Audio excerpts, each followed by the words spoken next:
దాదాగిరి, దందాగిరి, దాడులు, దౌర్జన్యాలు. వైసీపీలో పదవులు పొందాలంటే ఇలాంటి స్పెషల్ క్వాలిఫికేషన్స్ ఉండాలి. గతంలో ప్రతిపక్ష నేత ఇంటిపై దాడి చేసిన ఎమ్మెల్యేని తన కేబినెట్లోకి తీసుకొని ప్రమోషన్ ఇచ్చిన జగన్ ఇప్పుడు పార్టీ అధ్యక్ష పదవులకు అదే అర్హతల్ని క్రైటీరియాగా పెట్టుకున్నట్లు కనిపిస్తోంది. విశాఖ వైసీపీ జిల్లా అధ్యక్షుడి నియామకంలో ఇదే జరిగిందంటున్నారు. ఇంతకీ ఎవరా నేత? ఆయన చేసిన ఘనకార్యాలేంటి? స్థానికేతరుడికి జిల్లా అధ్యక్ష పదవి ఇవ్వడంపై లోకల్ లీడర్లు అసంతృప్తిగా ఉన్నారా? అరాచకవాదిగా ముద్రపడిన నేతకు పగ్గాలు అప్పగించడం ఏమిటనే ప్రశ్న కూడా వస్తోందా?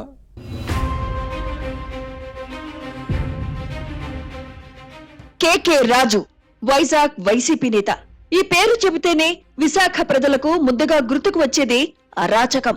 జగన్ పాలనలో ఈయన గారి ఆగడాలకు అంతూ పొంతూ లేదంటారు.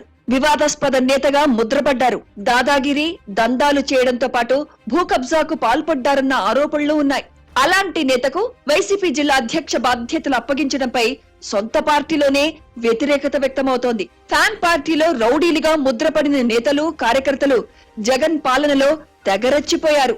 గతంలో ప్రశాంతంగా ఉన్న వైజాగ్ వైసీపీ హయాంలో శాంతి భద్రతల సమస్యలతో అశాంతికి కేర్ ఆఫ్ అడ్రస్ గా మారిందనే విమర్శలు ఉన్నాయి. ఎన్నడూ లేని విధంగా ప్రతిపక్షాలు సాధారణ ప్రజలను భయభ్రాంతులకు గురి చేశారు. అధినేత జగన్ అండదండలు చూసుకొని చిన్న పెద్ద అన్న తేడా లేకుండా మాటలు చేతలతో తమ ప్రతాపం చూపారు. అప్పటి ప్రతిపక్ష నేత చంద్రబాబు నాయుడు 2020 ఫిబ్రవరి 27న విశాఖ పర్యటనకు వచ్చారు. కానీ ఎయిర్పోర్ట్ నుంచి బయటకు రాకుండా వైసీపీ నేతలు అడ్డుకున్నారు. వైజాగ్ ఉత్తర నియోజకవర్గ సమన్వయకర్త, స్థానికేతర నేత కేకే రాజు దీనికి నాయకత్వం వహించారు.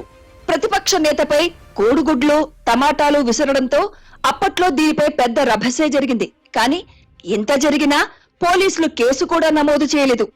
అప్పుడు వైసీపీ అధికారంలో ఉండటంతో అలా జరిగింది. కానీ కూటమి ప్రభుత్వం వచ్చిన తర్వాత అయినా ఈ నేత ఆట కట్టిస్తారని అనుకున్న వారికి ఆశాభంగమే ఎదురైంది. చంద్రబాబును అడ్డుకున్న కేకే రాజుకే ఇప్పుడు వైసీపీ అధినాయకత్వం విశాఖ జిల్లా అధ్యక్ష బాధ్యతలు అప్పగించడంపై కొన్ని వర్గాల నుంచి అభ్యంతరం వ్యక్తమవుతోంది.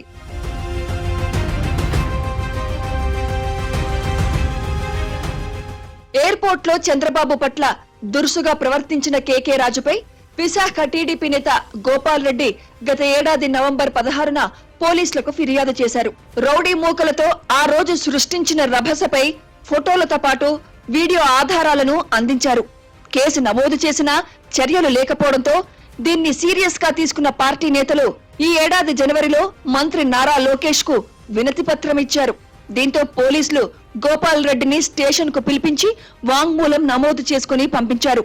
అయినా కూడా కేసు దర్యాప్తులో పురోగతి లేకపోవడంతో మార్చిలో విశాఖకు వచ్చిన సీఎం చంద్రబాబుకు అర్జీ ఇచ్చారు. మొత్తం వ్యవహారంపై కొత్త ఎఫ్ఐఆర్ నమోదు చేసిన ఎయిర్పోర్ట్ పోలీసులు కేకే రాజుతో పాటు అప్పటి ఘటనతో ప్రమేయం ఉన్న వైసీపీ కీలక నేతలు, కార్యకర్తల పేర్లను చేర్చకపోవడం విమర్శలకు తావిస్తోంది. ఈ రోజు జరిగిన ఘటనలపై పక్కా ఆధారాలు ఉన్నా కేకే రాజుతో పాటు ఈయన గ్యాంగ్ ను అరెస్టు చేయకపోవడాన్ని తెలుగుదేశం నేతలు తప్పుపడుతున్నారు.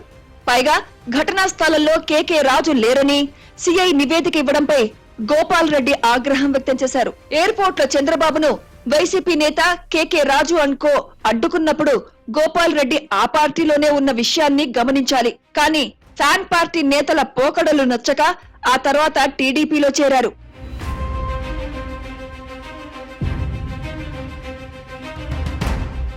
చంద్రబాబే కాదు, జనసేనాని పవన్ కళ్యాణ్ విశాఖ వచ్చినప్పుడు కూడా అడ్డుకున్నది కేకే రాజేనని జేఎస్పీ నేతలు అంటారు. అటువంటి నేతకు విశాఖ జిల్లా వైసీపీ బాధ్యతలు అప్పగించడంపై కూటమి నేతలు మండిపడుతున్నారు. ఎన్డీఏ లీడర్లు విమర్శిస్తున్నారంటే పొలిటికల్ ప్రత్యర్థులు కదా అనుకోవచ్చు. కానీ వైసీపీ నాయకులు, కార్యకర్తలు కూడా కేకే రాజు నియామకాన్ని వ్యతిరేకించడం గమనించదగ్గ విషయం. ప్రజల్లో గుర్తింపు, పలుకుబడి లేని స్థానికేతర నేతకు జిల్లా అధ్యక్ష బాధ్యతలు ఎలా అప్పగిస్తారన్నదే పార్టీ నేతల క్వశ్చన్. వైసీపీలో చాలా మంది బీఎస్సీ, ఎస్సీ, ఎస్టీ, మైనారిటీ నాయకులున్నా ఓసీ నేతకు ఇవ్వడంపై ఆగ్రహంగా ఉన్నారు. కేకే రాజుపై భూ కబ్జా ఆరోపణలున్నాయంటారు. సెటిల్మెంట్స్ చేసే నేతకు పార్టీ పగ్గాలు ఎలా అప్పగిస్తారని ప్రశ్నిస్తున్నారు. అరాచకవాదని అందలం ఎక్కించారన్న కామెంట్స్ వస్తున్నాయి. అటువంటి నేతపై చర్యలు తీసుకోకపోతే ప్రజల్లోకి తప్పుడు సంకేతాలు వెళ్తాయని అంటున్నారు. ఇలాంటి పరిస్థితుల్లో కేకే రాజు టోటల్ ఎపిసోడ్ ఏ మలుపు తిరుగుతుందో వేచి చూడాలి మరి.